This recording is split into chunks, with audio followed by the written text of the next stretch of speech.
Hello everyone, welcome back to Tuition Masters, and today we are here with yet another chapter of CBSE 10, which is Dust of Snow. So this is a poem written by Robert Frost. So in our today's session we are going to know about the author, summary, critical analysis, poetic devices, and the message of the poem. So these five things are we are going to cover in our today's session. So let's learn about the author, who is Robert Frost. So Robert Frost, he was an American poet, and he frequently wrote about the settings in rural life in villages in New England in the early 20th century, and he also using them to examine the complex social and philosophical themes. So he even wrote many stories based on social problems, nature, like this Dust of Snow, and other uh, themes as well. And he was the only poet who received four Pulitzer prizes for his poetry. Had received four Pulitzer prizes. This is just a short thing about Robert Frost. So summary.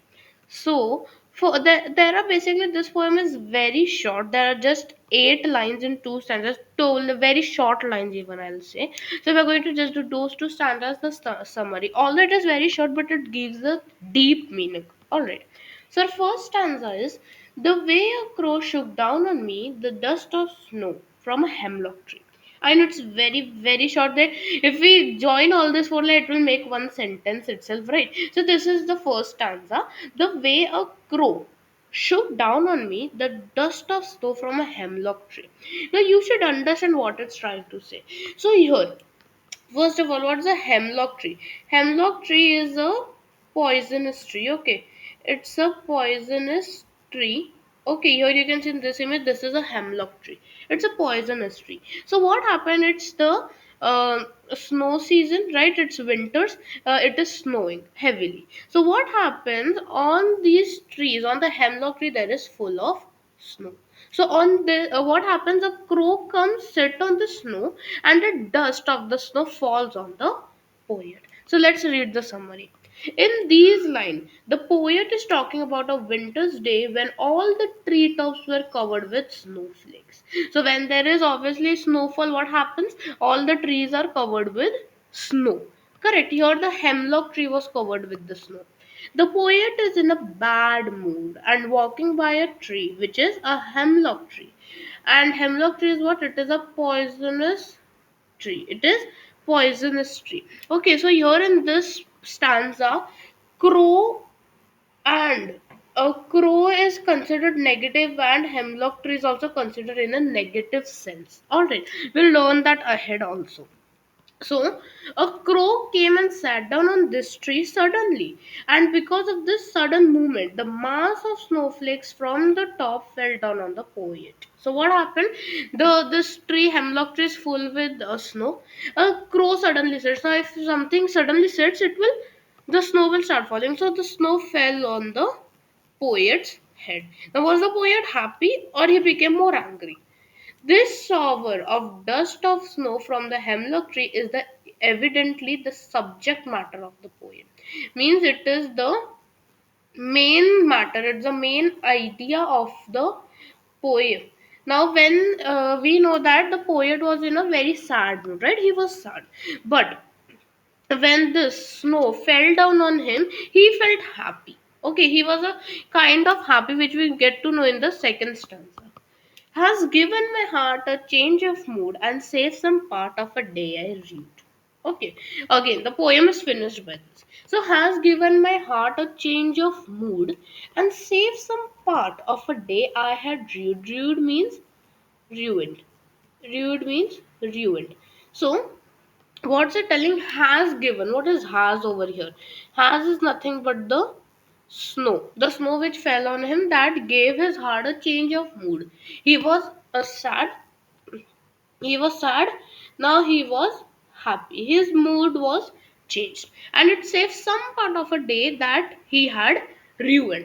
So means his day was ruined. He was very sad, upset that his day will be like very worst. But then when this fell on, he felt a happy, and he saved some part of the day which was bad for him. So what happens here is, for reasons unknown, the poet was in a bad mood. In this poem we don't know why was the poet in a bad mood. It's not given to us. But when the shower of dust of the snow lifted his mood instantly. Lifted his mood means it changed his mood. He, from sad, he was before sad and gloomy, he was now happy. He was happy and cheerful. Not that happy, but yes, he was now fine. So when that shower of dust of snow, means that dust of snow from the hemlock tree fell on him, so he was in a happy mood. He had wasted his day being in a bad mood, but some part of his day was saved by the crow and the hemlock tree. Now what happened is, his day was what? It was ruined. Okay, why was it ruined? We don't know that. So his day was ruined. So this crow and hemlock tree had, uh, saved his some part of the day. Hemlock tree, what? It had snow on it. Correct? It had snow. And crow, what did he do?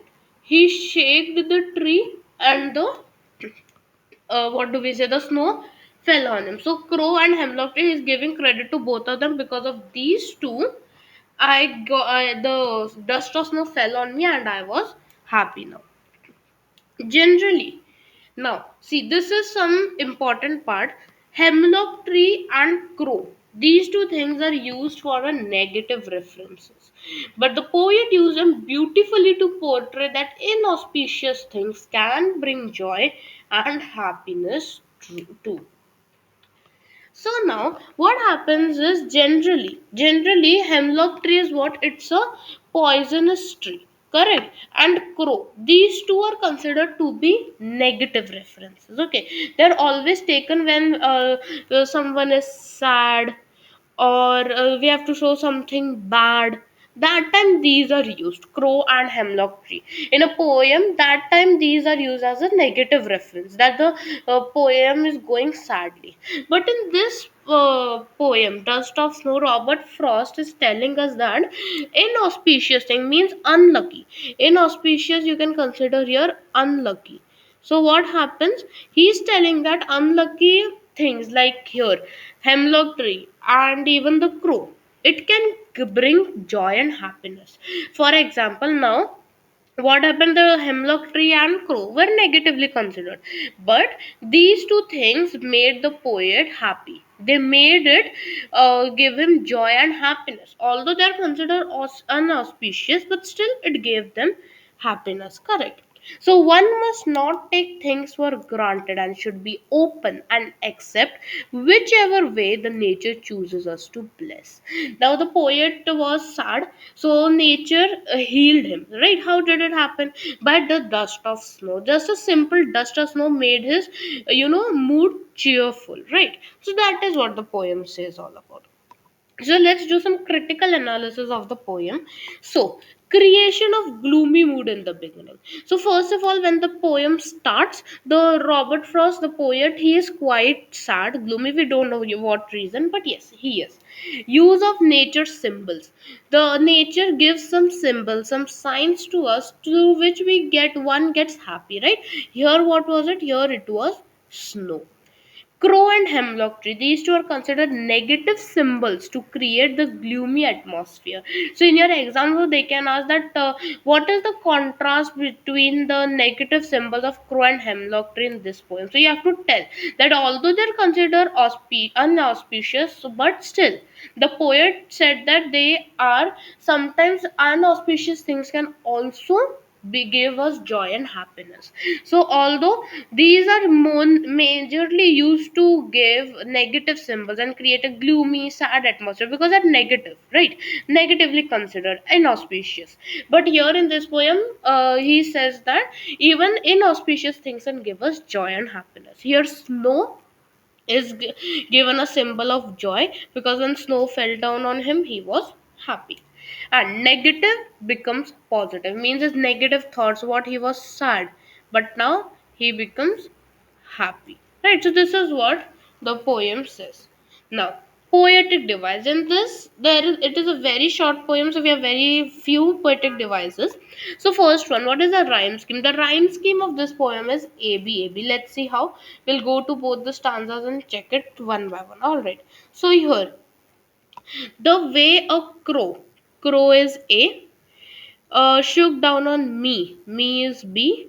Then the dust of snow. So crow snow A, and from a hemlock tree. Me tree. So B. A B A B. Alright, first sentence. Now second sentence samely will do. Has given my heart A, mood B, and save some heart part A. Then of a day I had rude mood, mood and rude. So again B. So A B A B. So the rhyme scheme of this poem is AB AB. All right. Now next is the poet literally devices or poetic device. The first one is enjambment. Now maybe some may know, some may not know what is this. So enjambment is nothing but the continuation of a sentence without a pause beyond the end of a line, couplet, or a stanza.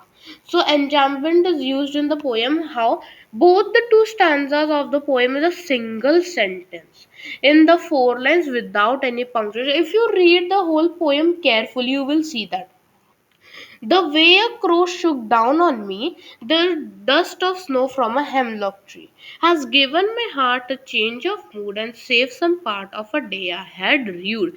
So, can you see, is there a full stop here? No full stop is given in the first stanza. Full stop is directly given over here. So, this type of poems are nothing but enjambment, where there are like this is the whole poem is one single sentence itself, right? A little bit long sentence. So that whole sentence, when you make it into a poem, that is known as a enjambment. Like a next poem, Fire and Ice, is also you can consider as an enjambment, because whenever in a poem there is no end of line, it's continuing in many stanzas, that becomes an enjambment. Next, common ones we have assonance.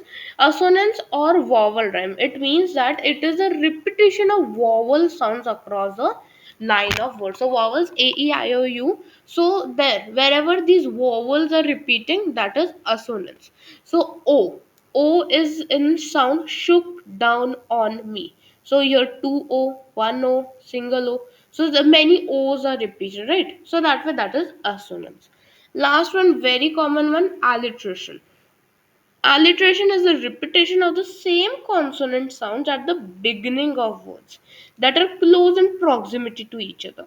Means words in the same sentence or in the same part, those are considered to be alliteration, where they're repeating the same consonant, not the word, same letter. So H in has given my heart. So H and H, it's matching, right? So that is the nothing but alliteration over here. I guess there is personification also and change. Yeah, there is personification also. Has given my heart a change of mood. Now what we are talking about here, we are talking about nothing but we are talking about the snow. So snow, this is even a personification. There is personification also. So how personification is there? Personification has given my heart a change of mood and saved some part of a day I had rude. Who is this? Who is changing the mood? Is it the human being or something? No, it's snow who is changing. It's a snow is a non-living thing. So yes, personification is also one of the poetic devices, because it is personifying that a non-living object. The snow has changed the mood. Changing mood can be done by humans only, right? So a snow did that. So that is personification here. Last part of the poem is the message given by the poem. So this is very important. Robert Frost, through the poem Dust of Snow, tries to make us understand that every bad situation has something positive in it. Instead of being sad for the situation, we should try to find the positivity in it. So what Robert Frost is telling us in this poem is that although he was sad, there are times where bad situations come, correct, but we always should be, instead of being sad, gloomy, so it will make the situation more worse, and rather than that you should be happy in all your conditions, correct. So What did he get? Robert, what did he get? Something like a treasure or gold or silver, diamonds? No, he didn't get it. Just snow fall on him, and he was so happy with it. So, what we should find happiness in all these little things as well. And rather to be sad in such bad situations, we should find positivity in it. So, that is what the main message of the story is. So thank you so much students for watching today's video. I hope we covered all the things, summary, then poetic devices, analysis and message as well. And if you have any more doubts, you can write it down in the comment section. Don't forget to like, share and subscribe, and click on the bell icon so that you get regular notifications of a video. Don't forget to check down the description box for the PDF of this. So I'll be seeing you in the next video, where we are going to discuss some question answers, extra question answers of this chapter, Dust of Snow. I'll be seeing you in the next video. Till then, take care and goodbye.